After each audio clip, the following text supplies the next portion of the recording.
Early घाटातून जाताना आपण नेहमीच अतिशय नयनरम्य असं निसर्ग सौंदर्य अनुभवतो. याच घाट माथ्यावर थोडंसं पुढे म्हणजे कोयना नगरकडे जाताना उजव्या बाजूला एक अभयारण्याकडे रस्ता जातो. हा फार अरुंद रस्ता आहे.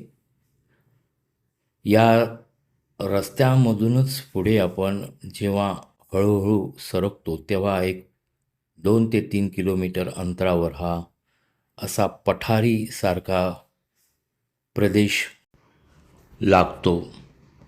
हा बहुतेक बेसॉल्ट दगड असावा.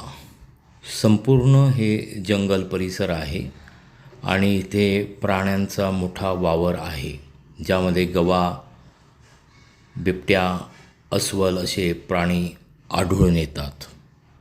याच जंगल परिसरामध्ये हा जो आपण बेसॉल्ट प्रदेश पाहतो, इथेच या गुहा आपण पाहतो आहोत. यावरून दिसून येणाऱ्या गुहांचे होल्स ठिकठिकाणी आहेत. ज्या परिसरामध्ये आम्ही चालतो आहोत तो परिसर पूर्णपणे एखाद्या स्लॅबसारखा आहे. खाली सर्वत्र ही गुहा पसरली आहे. जशी आपण नेहमी गुहा पाहतो त्यापेक्षा ही गुहा वेगळी आहे. वर स्लॅबसारखा हा बेसॉल्ट दगडांचा थर आहे. हा कशामुळे आहे हे मात्र अजून समजून आले नाही. हा नैसर्गिक नक्कीच नाही. कदाचित अनेक वर्षापासून ह्या तयार झालेल्या आहेत. या गुहेचा अंतर्गत भाग काहीसा असा आहे.